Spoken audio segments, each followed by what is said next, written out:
Good evening, you all. Here in the upstate of South Carolina, getting ready for a big ice storm. And I am enjoying a bowl of pirate cake, which many of you will be familiar with and have fond thoughts of. It's absolutely a favorite. I gave it to my brother-in-law, the cake that I am smoking from right now. I gave it to my brother-in-law 2 or 3 years ago. He wasn't a huge fan, so he actually gave me one of the cakes back, and it was already kind of old by then, so this has been cellared like 6 years by accident. Hey, it works out, it's delicious. This video is in response to a request. It is a question that I get a lot of in different variations. And I know that I've addressed it, or at least certain facets of this question, in previous videos. But I want to make a video explicitly about this. It's not going to be exhaustive.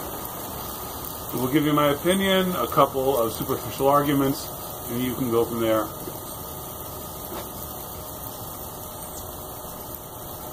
And the question is, usually something along the lines of, I want to smoke a pipe, or I like the idea of smoking a pipe,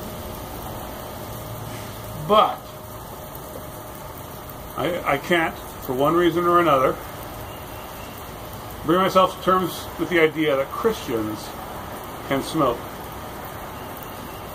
So, can Christians smoke? Or specifically, can they smoke a pipe?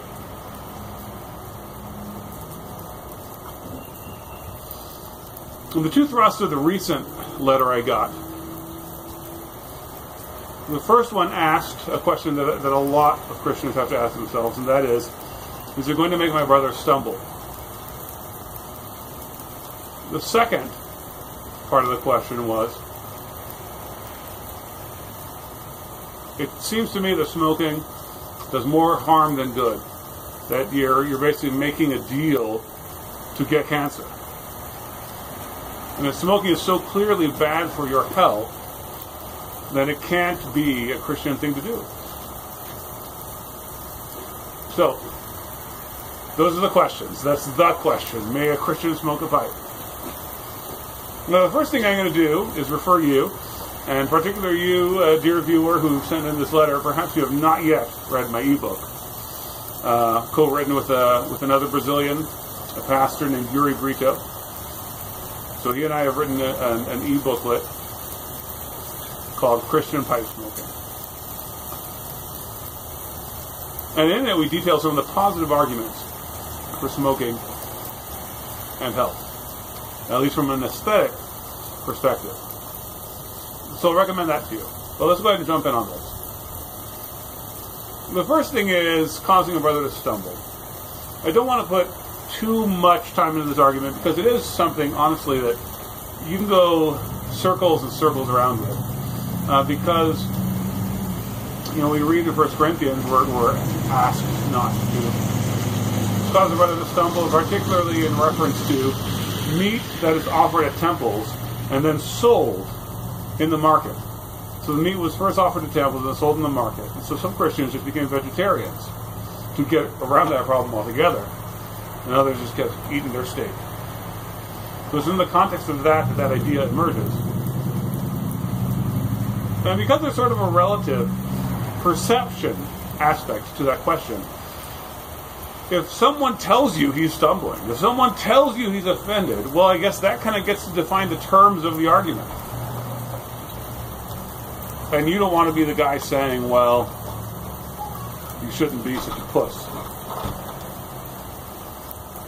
So,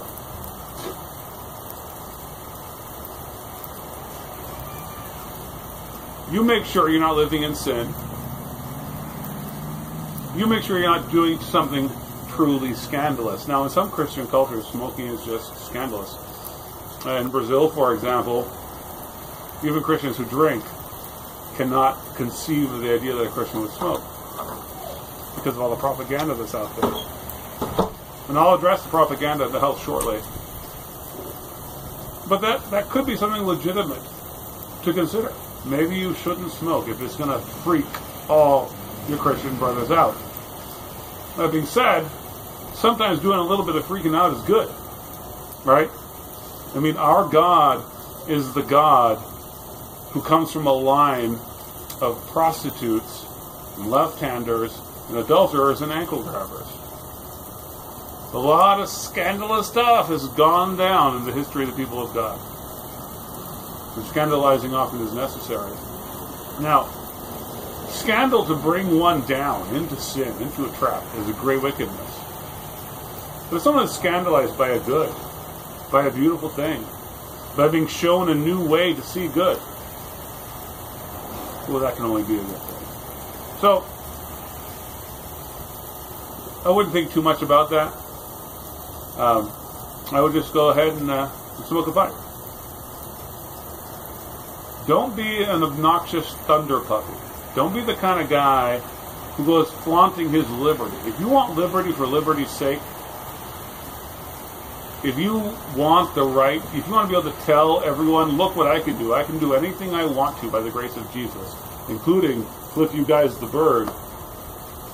That's not a spirit of love and charity. But if you drink something good, something true, something beautiful, and people get offended and Christians get offended, hey, it's okay. So that's very brief. That's it in a nutshell. As far as the health aspect thing goes, there's a lot of propaganda about tobacco out there. And you should go ahead and research a lot of what I talk about.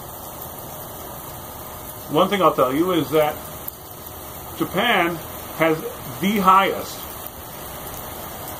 or the second highest, rate of cigarette smoking in the industrialized world among males. Okay, so Japanese men all smoke. Okay, they have the second highest rate of smoking among males. They have the lowest rate of lung cancer. Now, how can this be? Could it be that tobacco doesn't actually cause cancer any more than a myriad of other things that we put into our bodies every day? Why do Americans get cancer like nobody's business? Swedes don't even put, is what I've been told, health warnings on their snus, on their vapor-treated oral tobacco. Why? Because they've never associated it with cancer. Why do Americans get cancer from smoking cigarettes? Well, why do Americans get cancer from eating their food? It's because we put so much crap in it. It's the chemicals, dummy. It's the chemicals in cigarettes that kill people and give people cancer. It's not tobacco itself. In fact, pipe smokers live longer by several years than the average population. The average population of smokers? No. Everybody. Pipe smokers live longer than everybody. Does that mean you will live longer than everybody? No, of course not. But on the average, pipe smokers live longer. Is that because tobacco is salutary, as old Olympic runners 100 years ago might have believed? Perhaps. Much more likely, it's that pipe smokers have a ritual, perhaps a daily ritual, in which they get to sit down, relax, decompress, meditate, pray. They perhaps might already be predisposed to do such things in the first place. And the pipe is just something they do while they do that. So, pipe smokers are perhaps more content, happier, at peace people. Regardless of why it is, whether that is true, it is certainly true that they live longer than the general population. So, as far as smoking being making a pact with cancer, that's just simply not the case. There's a lot of propaganda out there. So anyone who's watching this video, please research the things I've said. I do think, however, that this video is mostly addressing the negative questions that people have. I think it's bad, or I feel like it's bad, or I was brought up to think it's bad. Please tell me otherwise. But there are much more positive angles from which you can attack this as well. This video is going over 10 minutes. I'm going to stop talking. But you can buy my ebook. You can check out the other stuff I do on my YouTube channel and on my blog, Joffrey the Giant. Videos to come will continue to address this. Smoking a pipe is a joyful, productive, beautiful thing on its own. So the beauty of pipe smoking by itself, I believe, is enough to justify it to any man. So, try it out. And if you are not able in your conscience to try it out yet, maybe just keep watching. And maybe you'll be convinced of the beauty that is the incense of tobacco. Don't forget to check out my Patreon. You can support what I'm doing by going onto patreon.com/JoffreyTheGiant. I'll put the link below. Don't forget to check out my channel. Subscribe, like this video, and please be sure to drop comments on this video. This is something that people talk to me a lot about.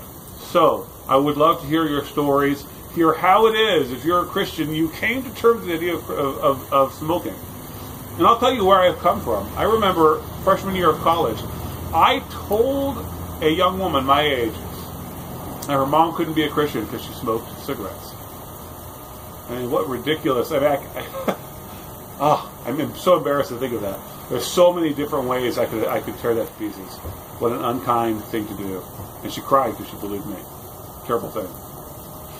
But at that time, I actually believed that drinking was okay. It wasn't like I was coming from some sort of super fundamental weird background. It's that tobacco has an even more controversial and obnoxious place in a lot of Christian minds than even alcohol does. Because Jesus does endorse wine, it's clear. God tells us to drink wine and strong drink and whatever our hearts desire. Tobacco is a little more controversial. It's harder to refute the propaganda. I hope this helps, and the peace of Christ be upon you.